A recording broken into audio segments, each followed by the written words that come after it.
back to your first love? Anybody else? Just blurt it out.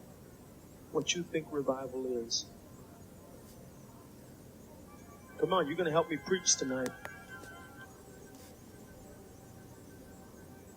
I was asking the Lord that. I said, God, what is this word that everybody's using? Revival.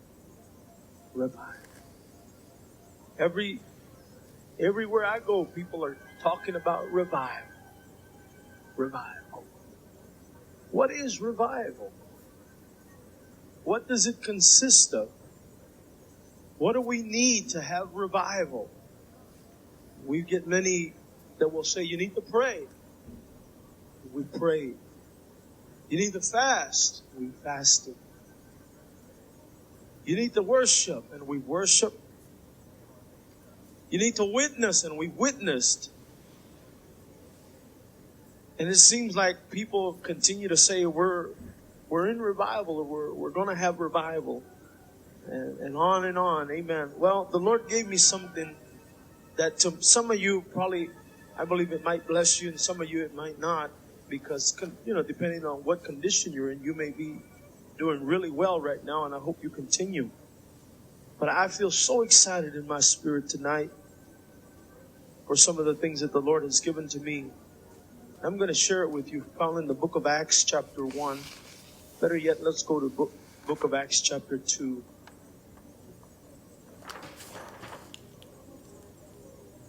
I want to welcome everybody tonight.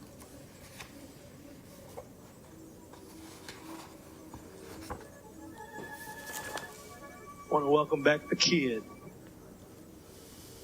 We missed him.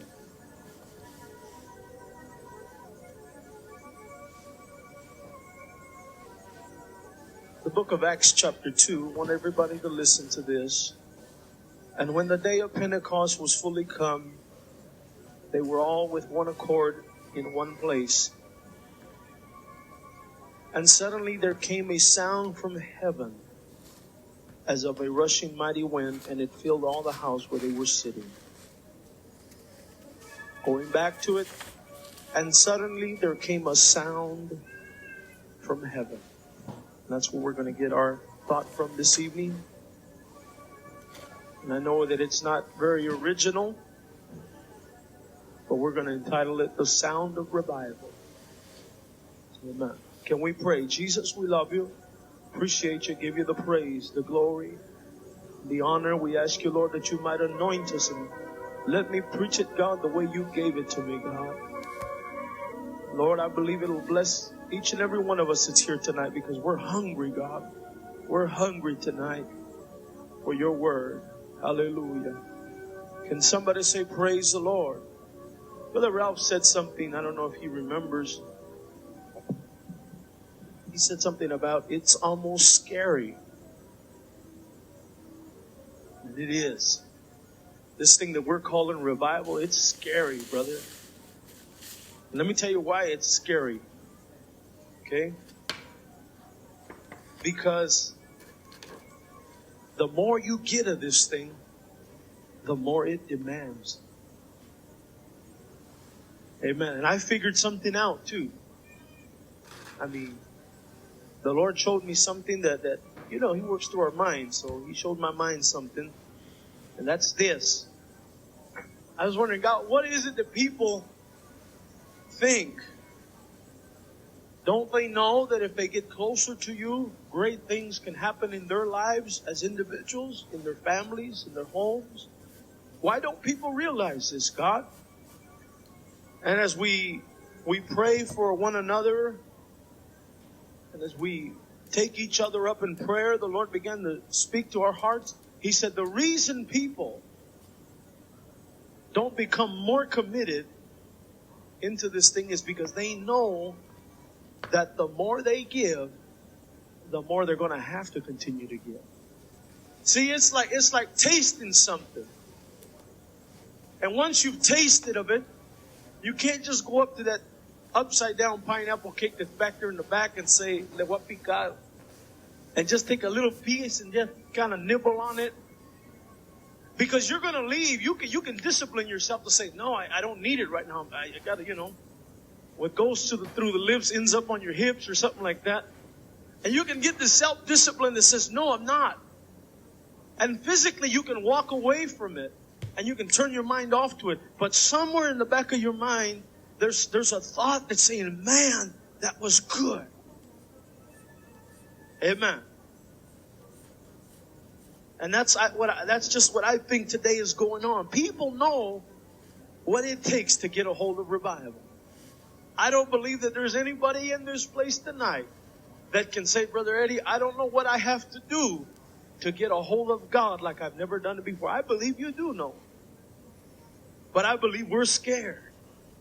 Because we know that in order to get what we want from God, it's going to take everything we've got. It's going to take every ounce of commitment. It's going to take every ounce of strength. And you know the thing about it, brother, it's going to hurt. And nobody likes to hurt. Somebody say amen.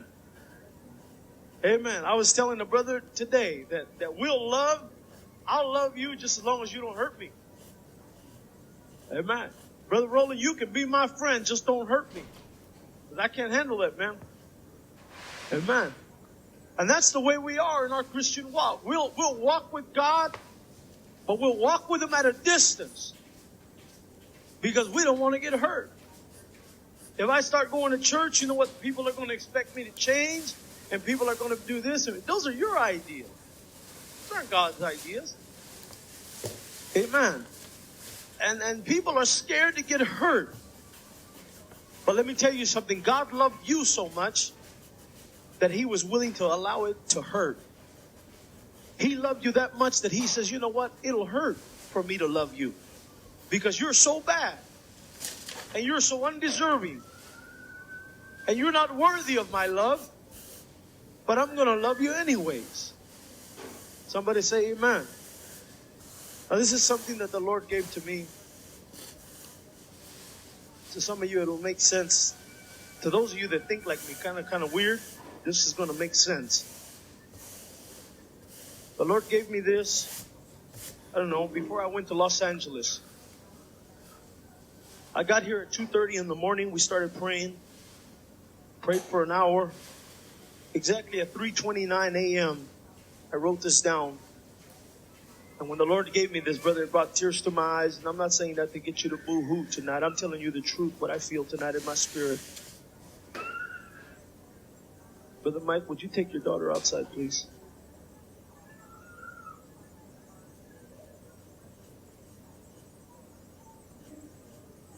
I'm not going to let nothing ruin this tonight. I say that with all due respect. He said, it is my people who say that they know me, but whose actions and devotions plead the Fifth Amendment. For fear that after my word has gone forth and tried their actions and devotions, they will be found in the category of platitude. But even after being found in this category of commonplaceness and dullness, they insist that platitude can be forced to wear a suit with a matching tie, or a beautiful dress with a matching veil. But from where I am seated, it has become theatrical. God bless my servants who have continued in the foolishness of preaching and have not succumbed to the platitude, nor have allowed their preaching to become performance or presentations, nor campaigns of popularity, but have preached, thus saith the Lord. Amen. It is my people, he said, who say they know me. And the Lord started to convict me, brother, and started to speak to my heart. He says, you know, and those words, brother, that we didn't get them from a book. I had to go back and look the word up, platitude. So what in the world does platitude mean? It means commonplaceness and dullness. Amen. And I started to look up some of the things. Theatrical. I didn't know what the word theatrical meant. Went to Webster and I opened it up, and you know what it means? It means like presenting some kind of a play. It's like coming before a small audience and doing a little play, especially among amateurs. It's theatrical. God says, you know what? From where I'm seated, When I look down, he goes, this thing has become theatrical. It's become almost a play. It's not real anymore. And that's scary when you start to think about it like that. But haven't you ever asked yourself, I want everybody to be honest here tonight. We're going to come right down to the core of your heart. Wouldn't it be beautiful to know when God is really in the place? Have you ever asked yourself, have you ever prayed that, God, I want to know when you're really there and when you're not there? And God says, why do you want to know that? So that I don't have to fake it, God.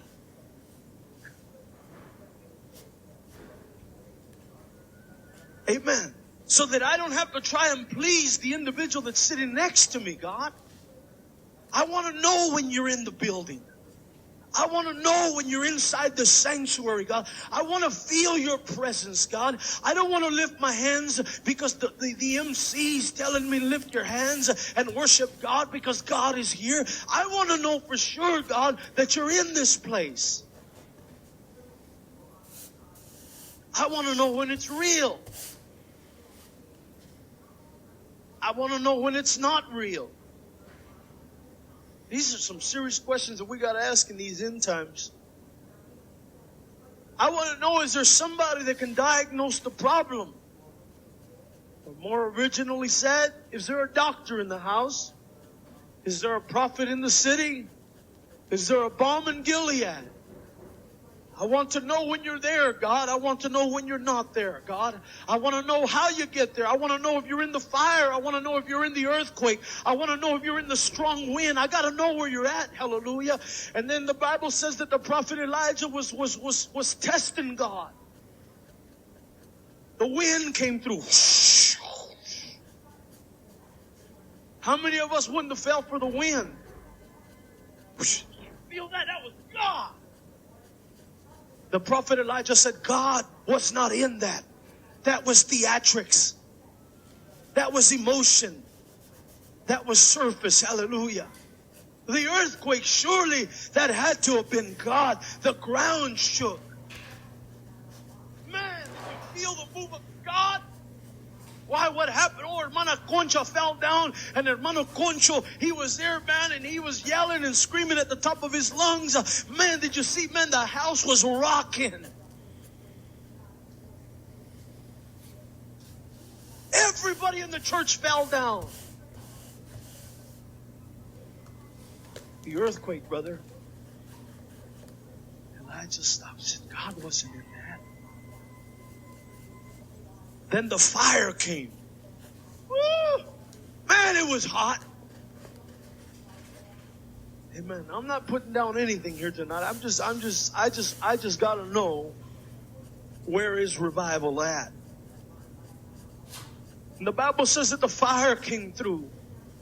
Now surely somebody that's prayed at least 5 minutes, talk to God for about another 5 minutes somewhere in the middle of the day or something, surely somebody would have said, boy, that was God, man. Did you see the fire come through this place? My God, boy, God is here. But the prophet seen beyond the fire and said, God was not in the fire. You see, it's the most obvious things that deceive our people today. It's the things that you can see that's got us all messed up, brother. Because it's not the things that you see that have got us into trouble. It's the things that you can't see is what we're in need of tonight. Hallelujah. Let me tell you, the Bible says that he heard a small, still, soft voice. And he tuned in. Say it again. And the voice came again. He said, that was God. Somebody say amen. I want to know, God, when it's real and when it's not. I want to know, God, when to sit quietly. Somebody say amen. I want to know when to sit quietly, God, and just meditate and think a little bit. But then I want to know also, God, When I'm supposed to get up and kick and pull hair and scratch and fight with everything that I've got. I got to know these things, God. Otherwise, I'm going to be just like every other Christian, Lord, hallelujah, that doesn't know where the winds are coming from, doesn't know what's happening, hallelujah. Let me tell you something, church. In 1991, hallelujah, we need to hear a sound from heaven, hallelujah. There's a lot of sounds that are going on everywhere right now, and people are saying God is in this, and God is in that, and God is moving here, and God, now I'm not denying that tonight, hallelujah, but I feel that a lot of the stuff that's going on here today, my friend, is a lot of shaking, hallelujah, a lot of wind, amen, hallelujah, but there's got to come a sound, brother, that distinctly says, hey, I'm coming from heaven, I'm not coming from your neighbor, I'm not coming from the guy down the street, this sound comes from heaven, hallelujah. I want to believe tonight, hallelujah, that there's something here more, my friend, than just theatrics. I want to believe that there's something here more than just the sound of percussion. Hallelujah. I want to believe that there's something here more than just beautiful lights and a nice wallpaper and a nice carpet. Hallelujah. I want to believe, my friend, tonight, hallelujah, that God really has walked into this place. And God Almighty, hallelujah, I want to know for sure tonight. We're getting confused. We're getting confused.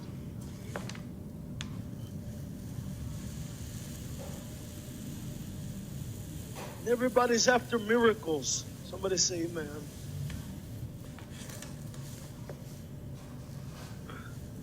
Can we worship the Lord? I told myself I wasn't going to yell tonight. I wasn't going to get excited.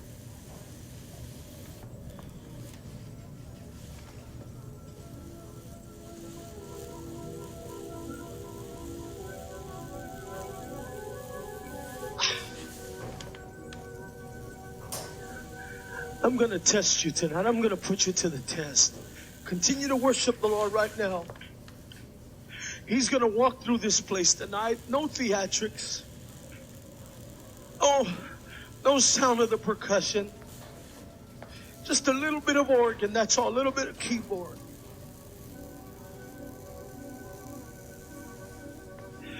He's going to walk through this place tonight. Because he told me so. He said, I'll do it.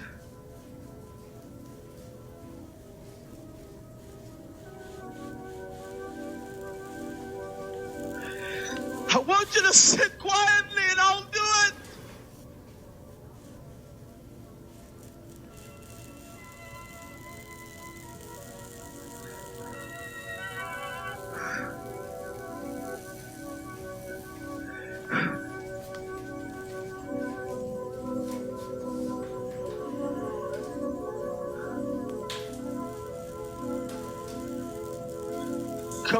Come on, don't get tired now. Come on, don't you want to know him? Are your actions and devotions pleading the Fifth Amendment? How well do you know God? I plead the Fifth. How close are you to God? I plead the Fifth Amendment. I don't want to do anything, hallelujah, to incriminate myself. How much do you know about revival? I plead the Fifth. I'm not saying nothing. I'm scared, man. I'm not going to pretend that I know a lot about God because I don't know nothing about God. Yeah, and we go on pleading the Fifth Amendment for fear that after His Word has gone forth and tried, our actions and devotions will be found in the same category that our brothers and sisters are being found in, which is the category of platitude. We are in commonplaceness. We are in dullness. Hallelujah. We've lost the enthusiasm. We've lost the excitement. Hallelujah. I'm telling you tonight, my friend, all we need is one good visit from God.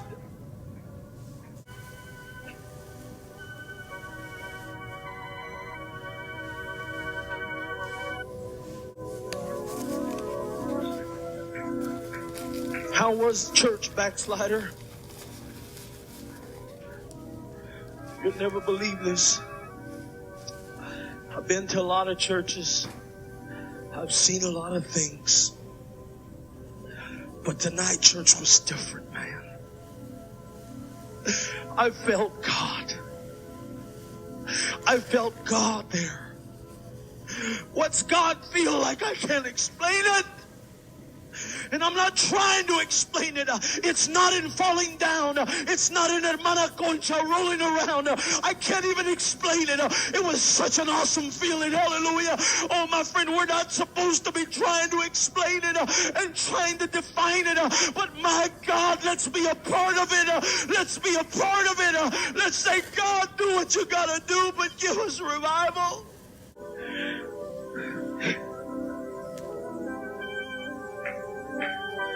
He said, my people are trying so hard to prove that I'm real and that I'm still in the miracle working business.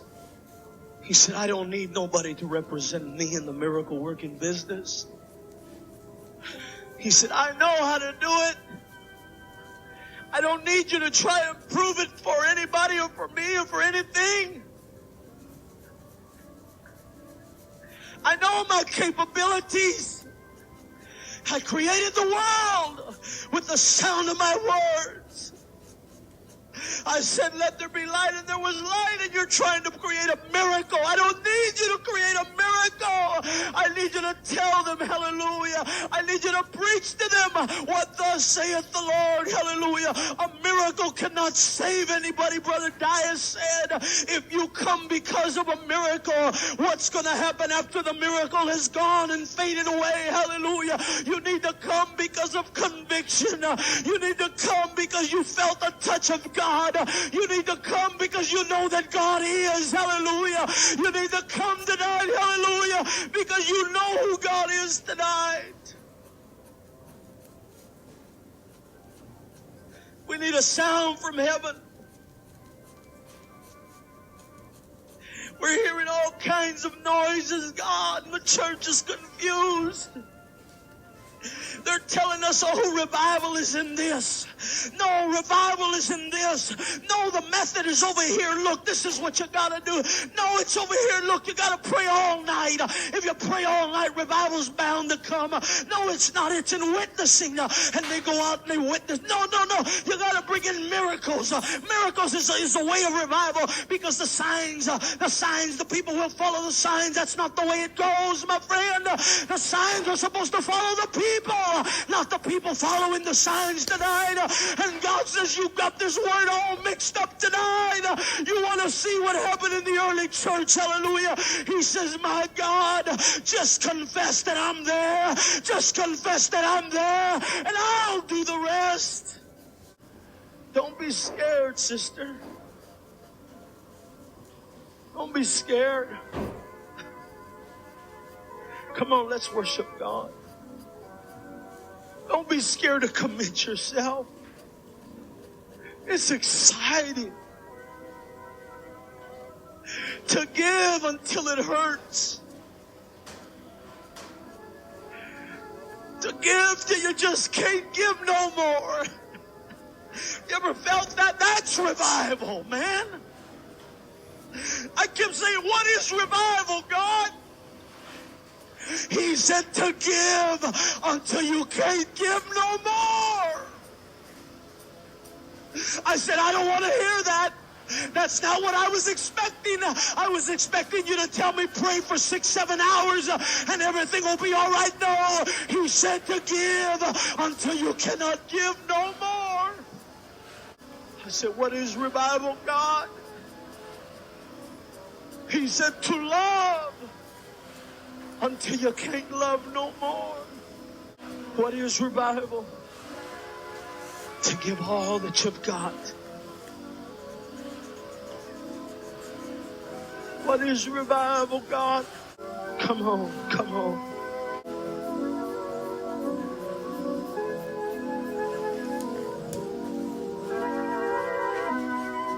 Oh, come on. And when the day of Pentecost was fully come, they were all with one accord in one place. And suddenly there came a sound from heaven.